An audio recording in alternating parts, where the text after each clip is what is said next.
నిజంగా పెళ్లి చేసుడంటే అసలు చిన్న ముచ్చట్న అనొల్ల మాట ముచ్చట నడవాలి. ఇచ్చి పుచ్చుకునుడు కూడా మాట్లాడుకోవాలి. ఇకనైతే కొందరమ్మా కంతి రోళ్ళు ఉంటారు. ఫస్ట్ మాట్లాడుకున్నాయి పెళ్లికి ముందే ఇయ్యకుంటే పిస పిస చేస్తుంటారు. అయ్యో గదేనోళ్ళ కట్నాల కానుకల గురించి చెప్తున్నా. అసలు కట్నం ఇచ్చుడే పెద్ద తప్పు.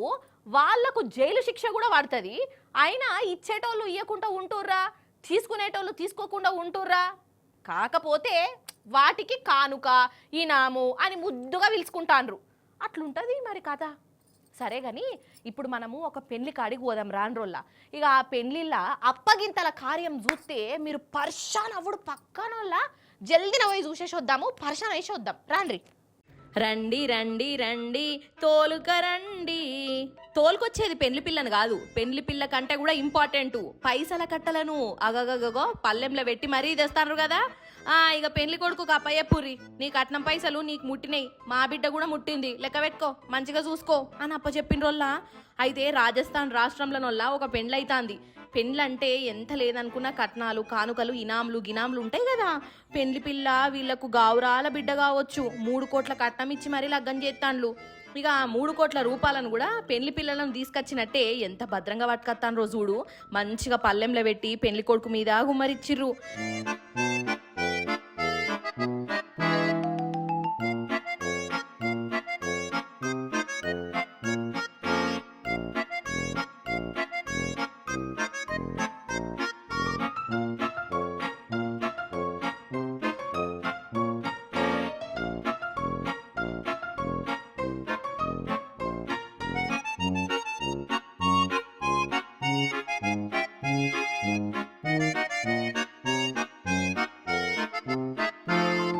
ఇక వీళ్ళ మర్యాద సల్లగుండా పెళ్లి చేసుకునేటందుకు 3.5 కోట్ల కట్నమా?